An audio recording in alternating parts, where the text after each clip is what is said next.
आकाश academy class में आपका सभी का स्वागत है। यहाँ पर हम लोग कुछ इम्पोर्टेंट फैक्ट हैं हिस्ट्री से रिलेटेड, उसे जानने का प्रयास करेंगे। भारत में जब पलासी और बक्सर जैसे युद्ध हुआ तो उसके बाद जो शासन व्यवस्था आई उसमें किस प्रकार का परिवर्तन देखने को मिला, किस प्रकार अंग्रेज़ों ने देश में अपने हित में कार्य करने आरंभ कर दिए। तो उसी संदर्भ में हम लोग यहाँ देखने का प्रयास करेंगे कि अंग्रेज़ों ने किस प्रकार सबसे पहले अंग्रेज़ी शासन का प्रभाव जो है आर्थिक क्षेत्र पर सबसे ज़्यादा पड़ा, क्योंकि भारत को आर्थिक रूप से वो कमज़ोर कर गए। यहाँ से कच्चा माल ले जाते थे और तैयार माल को वो ब्रिटेन में ले जा करके तैयार करते थे और वो इसी माल को भारतीय बाज़ारों में बेचते थे, जिससे यहाँ की जो कि व्यवस्था थी वह धीरे धीरे कमज़ोर होने लगी। यहाँ के जो स्थानीय लोग थे, जो कुटीर उद्योग थे, वो नष्ट होने लगे। तो उसका प्रभाव केवल सामाजिक क्षेत्र या आर्थिक क्षेत्र पर ही नहीं पड़ा, उसका वैश्विक प्रभाव भी पड़ा। वैश्विक स्तर पर भारत का जो व्यापार है वहाँ उसमें कमजोरी आई और कहीं ना कहीं जो आर्थिक रूप से संपन्न देश भारत सदियों से जाना जा रहा था, जिस भारत को लोग दुनिया में अपनी आर्थिक सुदृढ़ता के लिए जाने जाते थे, उसमें कहीं ना कहीं कमजोरी आई। जब आज़ादी के बाद महात्मा गांधी हुए तो उन महात्मा गांधी ने बुनियादी शिक्षा, बुनियादी उद्योग, कुटीर उद्योग को ही ज़्यादा महत्व दिया। उसका कहने का तात्पर्य ये है कि जब लोग अपने स्तर से उद्योग करेंगे, अपने स्तर से जीविका को चलाएंगे, तो उसमें एक बड़ा लॉस होने की संभावना नहीं है। जैसे आर्थिक मंदी अगर अमेरिका में अभी आ जाता है तो पूरी दुनिया की अर्थव्यवस्था ख़राब हो जाएगी। किसी दिन में बाढ़ भूकंप आ जाता है तो पूरी दुनिया की अर्थव्यवस्था ख़राब हो जाती है। कोरोना काल में भी आप लोगों ने देखा होगा कि किस प्रकार जो है पूरी दुनिया की अर्थव्यवस्था चरमरा गई, विकसित देश भी घबरा गए। लेकिन भारत जैसी मध्य विकासशील देश ने अपनी आजीविका, अपनी कृषि के दम पर भारत की अर्थव्यवस्था को मजबूत बनाए रखा। कहीं ना कहीं हमें कृषि हमें समझने का मौका देता है, यानी हमारी आर्थिक सुदृढ़ता को मजबूत करता है। बहुत सारे विद्वान आज भी मानते हैं कि भारत की अर्थव्यवस्था जो है वह कृषि आधारित है और इसमें बुनियादी ज़रूरतों की पूर्ति हो जाती है। इसीलिए आइए उन संदर्भ में कुछ ऐसे पॉइंट को देखते हैं जो हमारे एग्ज़ाम के लिए काफ़ी इम्पोर्टेंट होते हैं। चाहे आप एग्ज़ाम की किसी भी पैटर्न को फॉलो करेंगे तो उस पैटर्न में इन सारे क्वेश्चन की ज़रूरत होगी। तो आइए स्टूडेंट देखते हैं, आकाश एकेडमी में सभी का स्वागत है। यहाँ पर हम लोग अंग्रेजी शासन का प्रभाव को देखेंगे।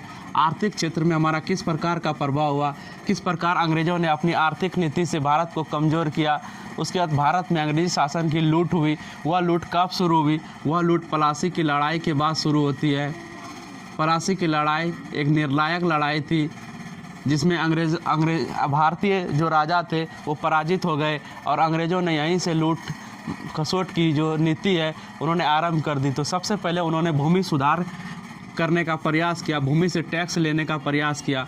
उस टैक्स के दौरान सबसे पहले अस्थाई बंदोबस्त को लागू किया गया जो 1793 ईस्वी को आता है। और इस 1793 का जो तिथि है भारतीय इतिहास में काफ़ी इम्पोर्टेंट है, क्योंकि भारतीय जो क्षेत्र थे, जो राजवाड़े थे, वो अपने आधार पर टैक्स को निर्धारित करते थे। लेकिन जब अंग्रेज आए तो उन्होंने एक नई नीति लगाई जिसे अस्थाई बंदोबस्त कहते हैं, और इसका क्षेत्र जो है मुख्य रूप से बंगाल था। बंगाल के अंतर्गत उस समय बिहार, उड़ीसा और आज जो बांग्लादेश देखते हैं उसका क्षेत्र भी आ जाता है।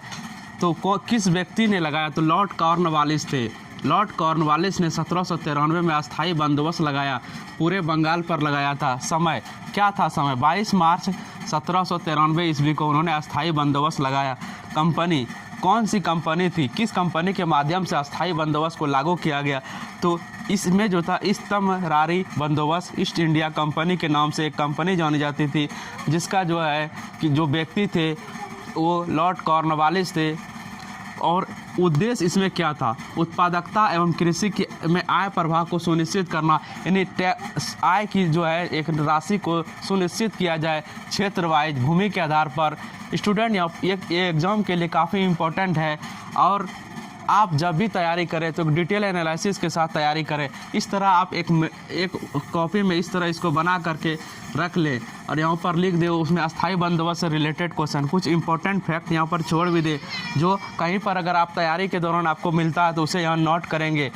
इसके आगे हम लोग देखेंगे मालवाड़ी व्यवस्था किस प्रकार थी, रैयतवाड़ी व्यवस्था किस प्रकार थी, किस प्रकार अंग्रेजों ने अलग अलग क्षेत्रों में अलग अलग नीतियाँ अपनाकर टैक्स को वसूला। स्टूडेंट आगे की कक्षाओं में वो सब आपको मिलेगा। Thank you student Akash academy class में जुड़ने के लिए।